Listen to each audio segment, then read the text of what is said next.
সামনে রইলে বলবো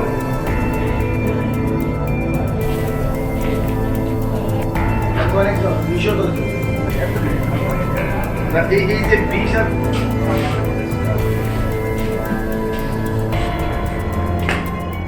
গোপন সংবাদের ভিত্তিতে ফের একবার শুকনো গাঁজা আটক করল উত্তর জেলার বাগবাসা আউটপোস্টের পুলিশ। সেই সাথে বহিরাজ্যে বিহারের 4 গাঁজা পাচারকারীকে আটক করে পুলিশ।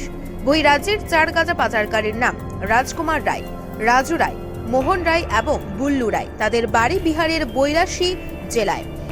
জানা যায়, শনিবার সকালে পানিসাগর রেল স্টেশন থেকে একটি অটো করে বাগবাসার দিকে আসার সময় বাগবাসা আউটপোস্টের পুলিশের জালে আটক হয় এই 4 গাঁজা পাচারকারী।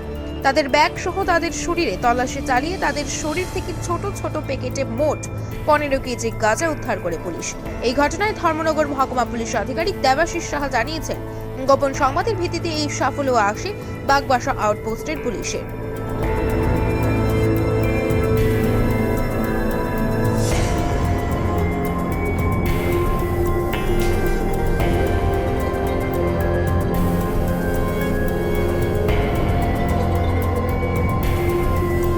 সকালবেলা ওসি বাগবাসার কাছে একটা গোপন সংবাদ আসে, বিহারের কিছু লোক কিছু গাঁজা নিয়ে, ড্রাই গাঁজা নিয়ে তারা ত্রিপুরা থেকে বিহার যাবে।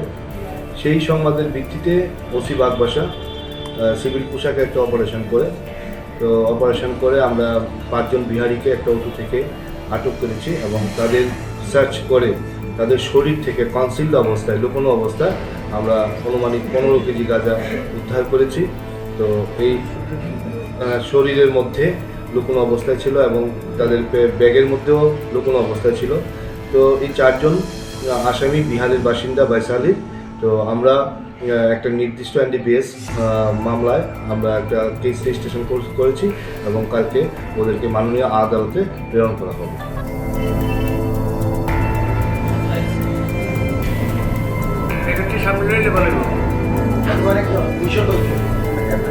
ধৃতদের বিরুদ্ধে ধর্মনগর থানায় NDPS ধারায় মামলা গ্রহণ করা হয়েছে। ঘটনার তদন্ত করছে পুলিশ।